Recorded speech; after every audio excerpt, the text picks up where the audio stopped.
Alexander. Terry Goddard completed his second term as Arizona Attorney General in January 2011 and re-entered the private practice of law. During his 8 years in office, he gained national attention for protecting consumers and fighting the organized criminal activities of the drug cartels. In 2010, he received the Kelly Wyman Award in recognition for his work fighting border crime and consumer fraud, and he's the 2013 recipient of the Learned Hands Public Service Award from the Arizona chapter of the American Jewish Committee. He has previously been mayor of Phoenix. He served 4 times, was elected 4 times, and also has had various roles in public service. Currently, in addition to private practice, he is also senior advisor at Treasury Risk Advisors. Well,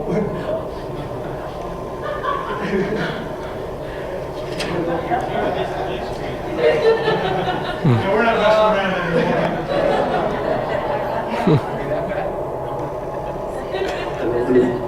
He asked for a dramatic introduction, but I didn't think it was this. Terry is an Arizona native and graduate of Harvard Law and the ASU College of Law, and he served as an active duty tour in the U.S. Navy as a surface warfare officer, retiring as commander after 27 years in the Naval Reserves. He currently lives in downtown Phoenix with his wife Monica and a teenage son. Please help me welcome Terry Goddard.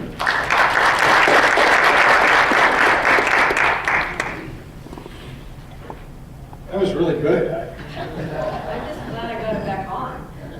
Supervisor Wilcox, thank you for the marvelous technical environment that we are living in. Danielle, thank you. Somos America. I think this discussion may be lengthy, but it's certainly worthwhile because there's so much misinformation in the debate about immigration reform. There's so many intractable sides that hopefully what discussions like this can lead to is a better understanding of what's actually happening. And you've seen an awful lot of the facts and figures. And as Dr. Aguilar said, you take the figures from the people most likely to criticize you. I think that's a fundamental of good research.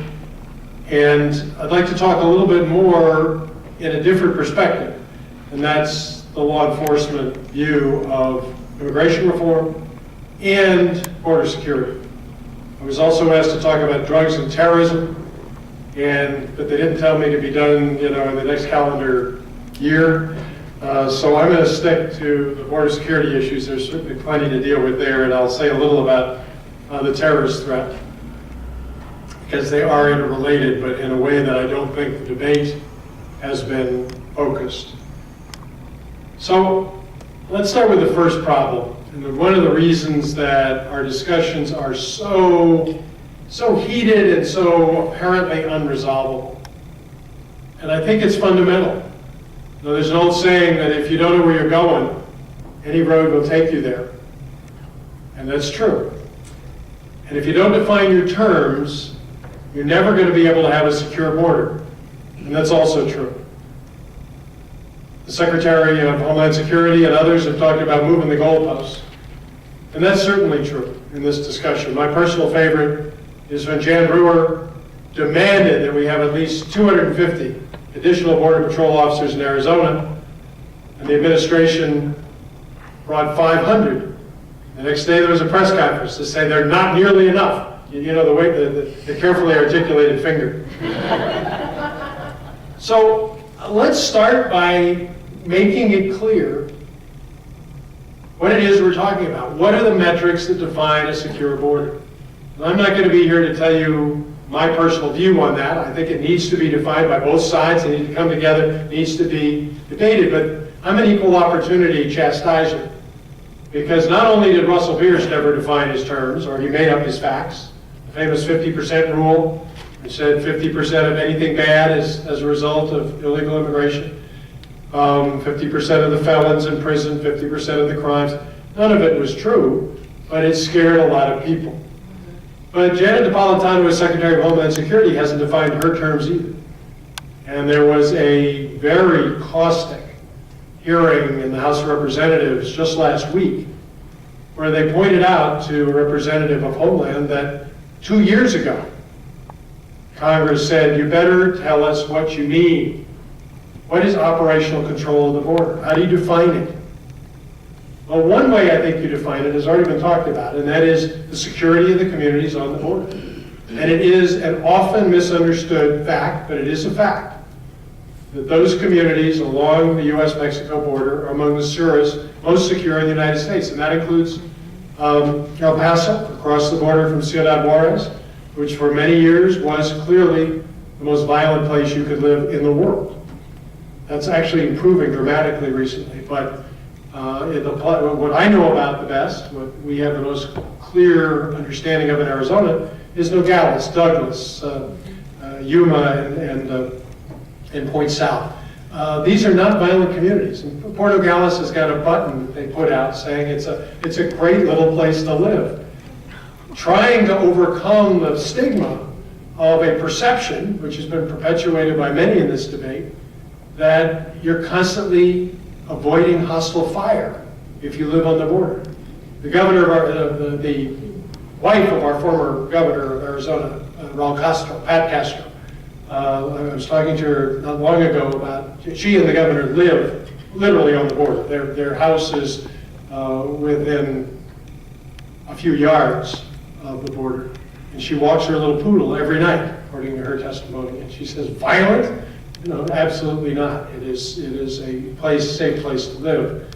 Of course, you can't walk in Nogales without running into somebody in a green uniform. We talk about boots on the ground overwhelming an area, and that is true. It would be hard to commit a crime. But the point of fact is, violent crime is very low all along the border. Nogales hasn't seen a murder, I believe, in 3 years. I have to check that fact, but it's been a long time since there was any kind of violent activity there. So let's make that one of the metrics, and let's get together as to what the other should be, because this failure to define terms, both sides are guilty of it. Sometimes I suspect that both sides want to perpetuate the debate. But there seems to be a feeling that we're not going to reach a conclusion and we're not going to help get there. I hope we can, and I think the demand, and it is a demand for comprehensive immigration reform, is moving us in that direction. But we still have this nagging subgroup, the nagging statement that says we'll never agree to a path to citizenship, a critical part of immigration reform, unless we have a secure border. So first thing is define the term, because as long as you don't do that, we'll never have it. I was in a meeting not long ago, well, about 2 years ago, actually, so I guess it was a while ago. But it was with many of the political leaders of this state and Justice Sandra Day O'Connor. And somebody made that statement that I know you've heard many times over and over again. We can't possibly have immigration reform unless we secure the border. It was repeated, and the justice sort of shook her head and said, you know, in the sense that that's meant, it will never happen in our lifetime. And so we have to go to define the terms, number one. And let me deal with terror very briefly, because you often hear the insecure border is making us vulnerable to terrorist attacks. Now, my knowledge of at least any inside information is almost 2 years old. But at that time, there had been no recorded incidents in any border crossing of any terrorists or even individuals from suspected terrorist host countries.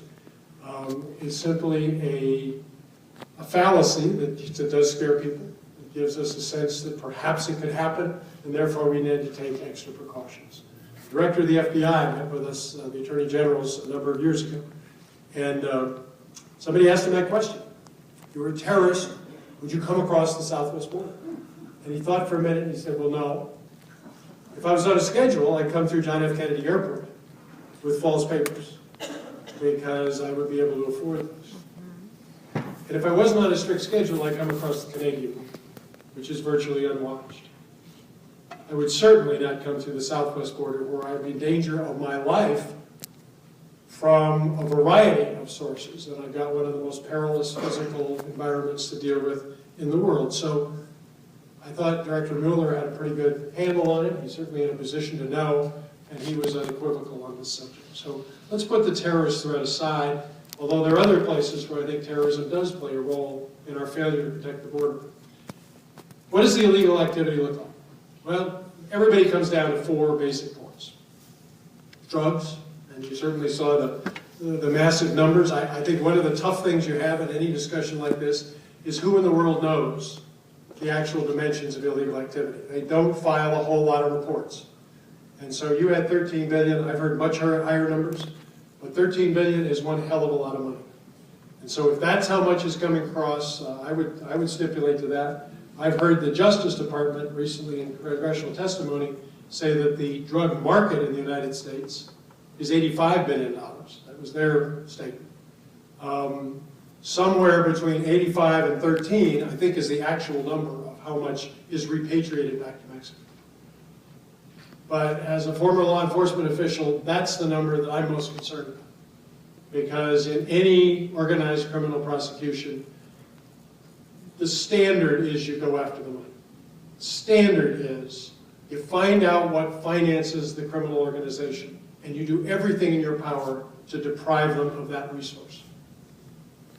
And in the fight on the border, and the reason why I'm so skeptical about the people that say we have to secure the border first, is that we have two agencies of the federal government. Whether you like them or not, they're working hard on their version of security. And that would be ICE and the Justice Department, right behind them, and the Border Patrol. The group that's missing are the people that handle the money. And it's as if you have two agencies that are engaged and one that is either unengaged or is actually working the other way, and that's the Treasury Department. Because our efforts as a country to enforce the laws against illegal money transfers across the border are pathetic. 6 years ago, more than 6, 7 years ago, the Justice Department identified what we call stored value instruments as the number one threat, the number one target for money laundering violations. These are cards, and it's a rapidly growing industry, on which you can actually store cash. And although most of them you think of gift cards, $100, $200, you're not going to smuggle a lot of money with that. But the interesting point is when you cross the border with one of these cards, and you can have a whole lot more than $200, depending on the issuing bank, it can go up into the hundreds of thousands. But we have a rule, and I'm sure everybody who's crossed the border knows all about it, that $10,000 or more has to be declared, or you're subject to criminal penalties. You don't have to turn it over, you just have to say, I've got it. One of the instruments which is not covered, and there are an awful lot that are these stored value cards. Justice Department identified it as a serious problem. Congress and the Treasury have done nothing, or not very much, to fix it. They actually did come up with some regulations, but interestingly enough, the regulation that was omitted was any requirement to declare the value of the card that you carry. You could literally walk up to a customs official, wave it in his face, say, I've got $1 million in this card, and there's not a thing you can do about it, and you would be right, because there's no law against walking it across the border. You don't have to declare it. So that's just one little item. But let's look at the, I got off on money, and I meant to say at the beginning that the nature of the cross-border traffic is drugs and people coming north and guns and money going south. And I'd be happy to talk about the gun trade because I think it's been widely misunderstood, and the alcohol, tobacco, and firearms have been fighting a battle with basically both hands tied behind their back. I'm not apologizing for Fast and Furious, but I would say that these are hardworking people who've tried very hard to stop the movement of guns and have been thwarted at every move in terms of both the prohibitions that are put on them and the fact that because of the gun show loophole, you can buy a similar gun at a gun show without any showing of identification, without any background check. You don't even need to be a straw buyer. You don't need to have somebody go and lie on the federal form about the gun they're buying, because you can go and buy the same gun at a gun show with impunity. So as long as that exists, I think people are finally waking up to it. We can never have a clear stopping of the movement of very serious military-grade weapons across the border.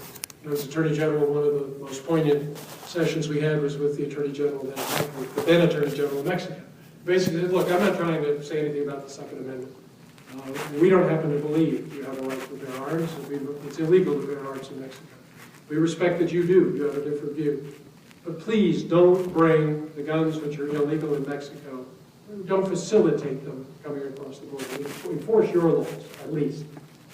There's a convention, an international convention that was passed in the 80s that basically said you don't facilitate the breaking of gun laws in another country within your country. Unfortunately, the United States is the only non-signatory in Latin America and Central America of that protocol. So let's talk a little about money. Money laundering gets people really bored really quickly, but it is the blood of the illegal activities. It's why the cartels are so successful. What they are able to do essentially is buy any technology, hire any troops, have the best trained and best paid operatives in the world. And they're the ones who make a mockery of our defense on the border. You can put any number. I defy you to put a sufficient number of people on the border to stop the ways that drugs and people can be brought in if they choose to. They have real-time intelligence. They have people on both sides of the border, on the top of the mountains. They communicate with secure devices. They have solar chargers, so those folks can stay on station for a week or 2 weeks at a time. They know where every Border Patrol agent is to the second. And they can report where a gap exists and bring a load of drugs across in an approximately 2-minute interval when somebody's looking the other way. That kind of sophistication is almost impossible to stop on a 2,000-mile border. Reminds me of the playground game called Red Rover, where you basically taunt the other side to send over somebody and you try to stop them. This is just a much more serious and much larger version of the same game over the 2,000-mile border with the United States and Mexico. Very hard to protect against every single weak spot. But there are a few other ways that they can bring things across. Right now, the vehicle of choice for drugs are ultralight aircraft. They can fly under the radar, just over the surface of the ground. They can do pinpoint droppings in somebody's backyard and the north side of the border be back within a few minutes into Mexico. How do you stop that? It's virtually impossible. And if you shoot at the people in the ultralights, you will kill them. And so I think there's at least some restraint among the Border Patrol where that is involved. But here are some of the numbers, and I think the failure of the United States to stop the huge flow, whether it's $13 billion or 50, the bottom line is there's more than enough money going across to fund and continue and constantly revitalize technology and personnel attack from the south by the cartels. This is a business opportunity for them. They are business people. They know how to exploit every possible opportunity. And we have done relatively little to keep them from getting the critical resources that they get from drug sales and from smuggling human beings into this country. Maybe the action against Wachovia Bank, I think 3 years ago, is not common knowledge. It was actually a story that was broken in Manchester Guardian. It was not covered by the press of the United States except inferentially. But the numbers were $200 billion, basically went from Wachovia, major bank in the United States, to the Casas de Cambios in Mexico. It was essentially unregulated. They didn't file the reports for suspicious activity. They essentially took whatever the Casas de Cambios had to move. Wachovia was desperate. They were going broke. They ultimately got merged into, I believe, Wells Fargo. But at that time, $200 billion helped to keep the cartels alive, helped to perpetuate the chaos and the slaughter in Mexico, which now amounts to over 60,000 people. Nobody went to jail. It was a fine, a fairly substantial fine that was imposed, but there was no sense that what Wachovia had done was criminal. It was a cost of doing business. The next one that we read about just recently, Standard Chartered, has been brought to cash, not by the federal government, by the banking authorities in New York for money laundering. HSBC, the third or fourth largest bank in the world, admitted from their headquarters in London that they had been involved in indiscretions in failing to report what appeared to be money laundering. Now, much of that money that we're talking about here was going to countries that were subject to embargoes from the United States, Iraq and Iran in particular. But you know, once money gets into the illegal system, it's completely amorphous. It's fungible, and as a result, it could be for terrorist support. It could be for cartel profits. There's no really way to tell. So the fact that we don't keep the borders up, the defenses up against the movement of money, means that we are funding terrorists as well as the Mexican cartels, or the drug cartels, excuse me. No jail time has been assessed yet in any of these, what I consider serious crimes. If you smuggle a human being into the United States, if you smuggle drugs on the streets of Phoenix, you could serve 20 years or more. But if you provide billions of dollars to the cartels who are paying for the folks who are penetrating our border from the south, it's a cost of doing business. You may be fined, you may be censored, you will not go to jail. Now that's the message that the federal government has sent to the folks who I think are doing more to destroy our national security and our border protection than any other aspect. And it's got to change. Essentially, this is a situation where folks in the financial institutions are flagrantly violating the laws of this country. They're allowing huge amounts of money to go into criminal activities, and we are doing very little about it. There's some very simple things you could do. I'll get to that in just a minute. I think I'm now exceeding my time, so I apologize. But I think it's very ironic that they constantly tell you we've got to have comprehensive immigration reform we've got to have border security. First, they don't define border security. Second, they do virtually nothing about money laundering. And that together is hypocrisy, in my opinion. The bottom line, and you're nice enough to refer to the Supreme Court brief that Grant Woods and I filed on supporting the government's position on 1070. Our bottom line was that immigration reform is really good law enforcement because a number of reasons. The first is that right now our system basically means that many people seeking work in the United States end up coming across the border without the necessary documents. They come across through the desert, they risk their lives. In that group of people, which is still large in spite of the huge drops, there's still significant numbers coming across the Arizona border through the desert, are real criminals, are hardened criminals, are serious offenders. They may be the coyotes that are doing the smuggling, they may be folks coming in for other purposes. Because of the failure to reform our immigration system and because of the large numbers that come across, it's almost impossible for law enforcement to separate, if you will, the sheep from the goats, to separate the ones who are here specifically for criminal purposes and the ones that are here seeking work. Immigration reform could fix that. It also could tell you who is coming across. Right now, when you talk to somebody or you arrest or investigate someone who's in this country illegally, all you know is who they're not. The system encourages them to have false papers, to have false identification. I had one guy show me 12 different pieces of ID. He said, why do you force me to buy this garbage? I'd rather pay a fee for coming across to work than to pay for all this identification, which I know is illegal in and of itself. But the last and most important thing that our brief said was that we're all in more danger because of the failure to have immigration reform. And that's because community policing is the way police keep our communities safe. It basically is not the police officer, it's the individual watching the street, reporting crimes or suspicious activity, picking up the phone. But you don't pick up that phone if you think you or your family members are likely to be immediately asked about their citizenship.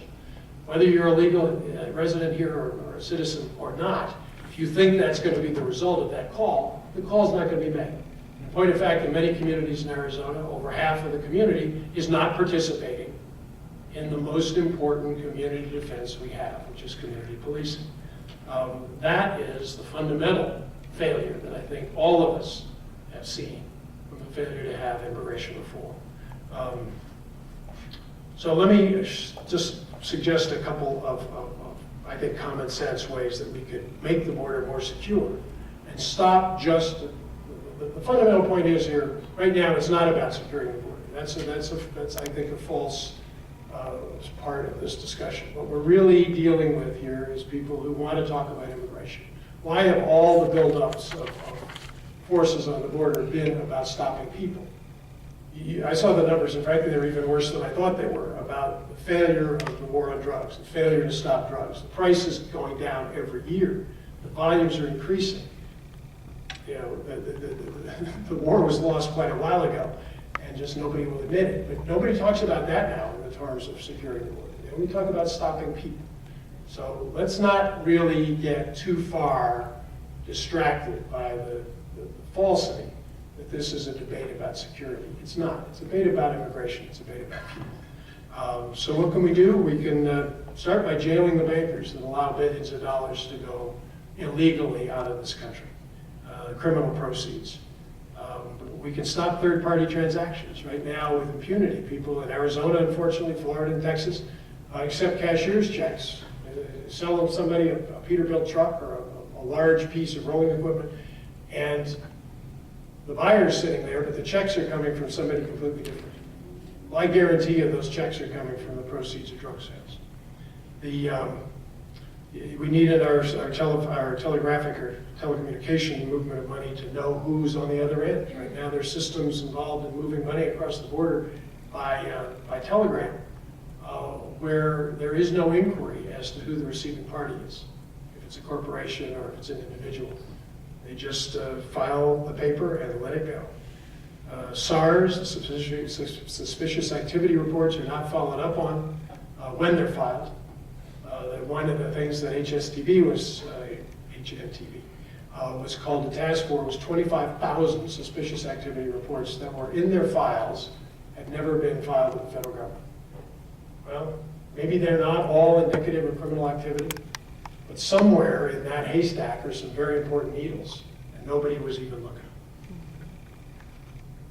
Fence, just a final word about a fence. You hear a lot in terms of people who want to secure the border. What we have to have is a 2,000-mile wall.